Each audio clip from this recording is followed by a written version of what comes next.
British television has produced hundreds of game shows over the years. Everything from massive primetime hits that ran for decades to quirky experimental formats that came and went in a flash. For every Gladiators, Catchphrase or Crystal Maze, there were plenty of other shows that quietly disappeared, leaving behind little more than a few fuzzy VHS recordings and the memories of those who tuned in at the time. But that's what makes looking back at them so fascinating. These were the shows with big ideas, bold presenters, and plenty of charm, even if they didn't quite reach household name status. They remind us just how creative and varied British game show television once was, and how even the forgotten ones had something special about them. We cover a lot of the heavy hitters in the game show world on this channel, but in this video we're going to dust off 3 classic game shows that you probably forgot about. 1984's Get Set Go, Your Number Please from 1992, and Steel from 1990. Some of you will probably be familiar with these shows, but I'm guessing for the majority you will have either completely forgotten about them or you'll be learning about them now for the first time.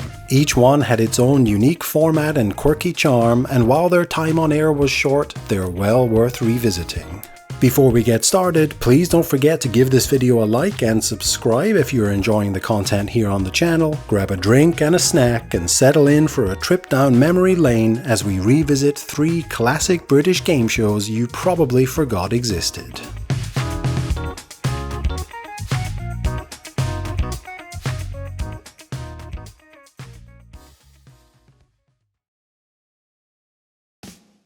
Let's start with Get Set Go, a show that many have probably completely forgotten about. This show aired for only a few months on the BBC towards the end of 1984 and was hosted by a young Michael Barrymore. Barrymore was joined by Julia Gale as co-presenter, and together they gave the show a nice, lively, upbeat feel. The premise of the show was essentially a word game. 2 teams of 5 competed, and on each team there were 4 clue givers and 1 guesser, who was the team captain. 2 clue givers would be given a word that they had to describe with a question to the team captain, but the clue givers had to alternate each word as they spoke. It's easier to understand if you just look at this clip. Get set, go! What bird has a red breast? Robin, go! What is the opposite of black? White. Go! What we sitting in now? Studio. Next one.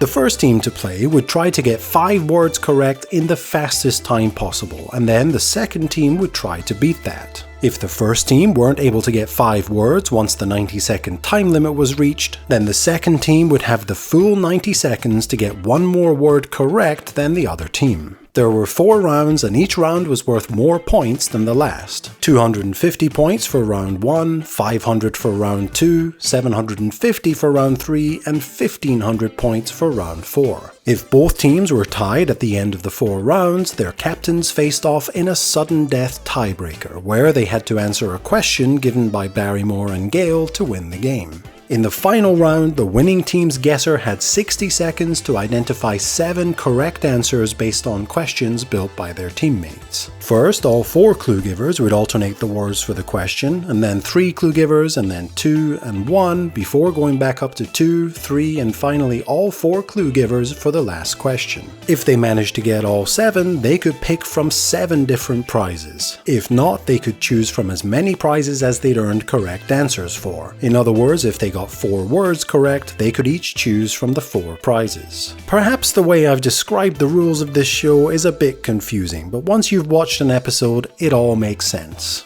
For Michael Barrymore, Get Set Go was a great early showcase of his energy and sense of humour. He kept things moving and added a light comedic touch to what could have otherwise been quite a cerebral show. He was in no way as animated as his time hosting Strike It Lucky, which wouldn't come for another 2 years, but overall I think he was a pretty good fit for this show.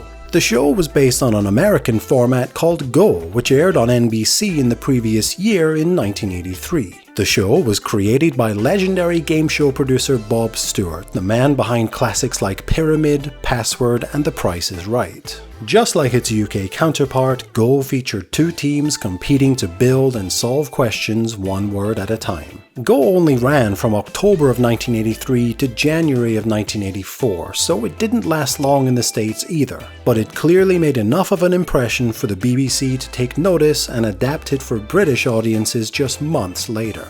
Despite having a relatively fun and fast-paced format and a charismatic host in Barrymore, Get Set Go only lasted for one series, running for 12 episodes between September and November of 1984. After that, it quietly disappeared from the schedules and has never been seen since. So why didn't it last? Well, while the format was clever, it demanded quite a lot of focus from viewers. You really had to pay attention to follow the one word at a time question building. That made it entertaining for quiz lovers, but it lacked the big visual appeal or cash prizes that other shows were starting to lean towards in the mid-80s. It was also quite repetitive. Every episode featured the teams doing the same thing in every round, and with the exception of the final round having a slightly different format, you were just watching the same thing every week, and there wasn't really anything else to pull you in.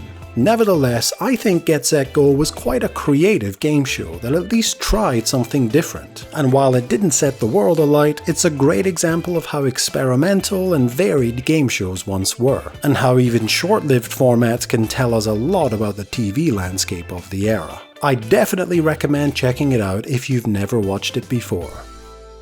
Next up, we're heading to the early 90s with a show that came and went faster than most people even realized it existed. Your Number Please. This show aired on ITV on weekday mornings from June 29th to July 24th, 1992, just 20 episodes in total, and was hosted by Neil Buchanan, who most people will of course remember from Art Attack and Finders Keepers. Your Number Please was a daytime quiz show with a simple idea. There were 15 questions on each episode, and every answer was a number. The studio contestants, around 40 people, had electronic keypads, and after each question they'd type in their best guess. But this show was also for the viewers at home, as you were asked to keep track of the questions and your answers to them, and later in the show, 5 of the questions were chosen as viewers' questions and the remaining 10 as studio questions. Among the studio questions, whoever in the studio was able to get closest to the overall total after adding up all of the numbers from those 10 questions would win £250. And the same for the viewers at home for the remaining 5 questions. Viewers would have 3 hours to call the show after it finished to register their participation and their number, and among the viewers who got it right, one would be selected at random to win another £250. One of the questions in particular, called Neil's Story Time, was fiendishly difficult. Neil would read out a short story packed with numbers, things like once upon a time 2 knights had 3 castles and 4 knights, etc., and contestants and viewers had to keep a running total in their heads. The story was only read out once though, so if you missed one number or messed up at all, you had no hope. It was a fun idea on paper, but quite a mental workout for a morning show.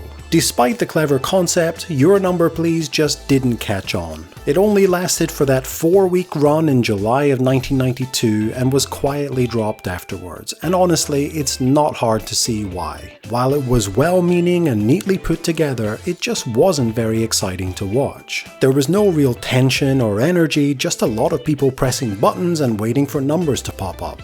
Even Neil Buchanan, as likable as he is, couldn't inject much life into such a slow format. The prize money was modest, the pacing was gentle, and once you'd seen one episode, you pretty much knew exactly how the rest would go. In my opinion, Your Number Please was, well, kind of boring. It had an interesting core idea, but not much spark, and it's one of those shows that feels like it was designed simply to quietly fill airtime rather than grab attention. Still, it's an interesting little time capsule of early 90s British daytime TV, an attempt to make something interactive and educational, but perhaps a little too polite and low-key for its own good. Your Number Please was gone in a flash, but at least it gave us another glimpse of the legendary Neil Buchanan outside of children's TV. Lastly, let's talk about Steel, a game show that lasted a mere 12 episodes during the first half of 1990. The first thing of note about Steel is the host, and if that face looks familiar to you, that's because this is Mark Walker, son of the legendary catchphrase host Roy Walker. I'm sure we can all agree that Mark was rocking a very impressive mullet on this show, but whose mullet was the best, Mark Walker or Pat Sharp? Let me know your thoughts in the comments below. Steel was produced by Central Television for ITV and featured two teams of 2 players competing against each other. The main set was dominated by a big electronic game board made up of 16 squares in a 4x4 grid, which would hide a series of different symbols. There were green cash squares that would award the team a cash bonus, swag bags where the team would win a prize which could be either something valuable or something worthless, a burglar mask that would enable the team to steal one of the other team's prizes, Jules, the show's mascot, which allowed the team to play an arcade-style bonus game to win cash, or the jail symbol, which awarded nothing. Teams alternated choosing squares from the grid across 2 rounds, and the team with the highest cash total at the end would go through to the final round. One of the tricky parts about the show was that while the locations of the symbols were shown to the contestants at the start of each round, the grid was then hidden and rotated to, in theory, make it more difficult to remember where the cash prizes were. In round 1, the board was rotated 90 degrees, and in round 2, it was rotated 180 degrees. In the final round for the winning team, 5 special symbols were hidden in the grid. A key, which was used to enter the bank. You then have to kill the alarm. After that, you can enter the vault, and once inside, you can open up the safe and steal the jackpot within, which was usually on the order of thousands of pounds. Those 5 symbols were hidden alongside a variety of other symbols like cash prizes and police helmets, which deducted 5 seconds of time. And if the contestant could find the 5 special symbols in 8 attempts within the 60-second time limit, they would win the jackpot. The difficult thing about this round is that the board was rotated in 2 different directions, making it very difficult to keep track of where those special symbols were. What I like about Steel is that it's essentially a memory test, and very few aspects are based on luck. If you could keep track of exactly where all the cash prizes were on the grid, you could do very well. I also thought Mark Walker was pretty good as host. He helped keep the energy levels up and was friendly and enthusiastic. The set of the show was fantastic, the show's mascot Jules was cute, and the theme music was super upbeat and cheesy. Honestly, what's not to love?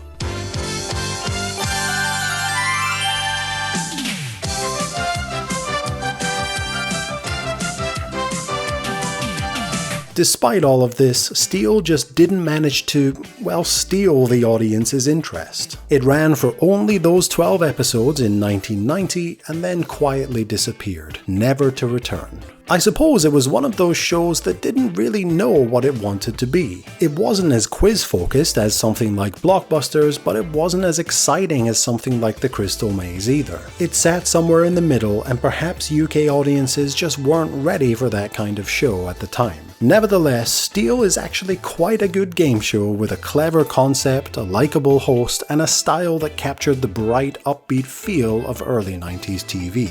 It might not have reached the same heights as its better-known contemporaries, but it's still a fascinating glimpse into that experimental era of British game shows. Personally, I think Steel deserves a bit more recognition than it gets, and is the kind of show I wouldn't mind seeing return sometime in the future.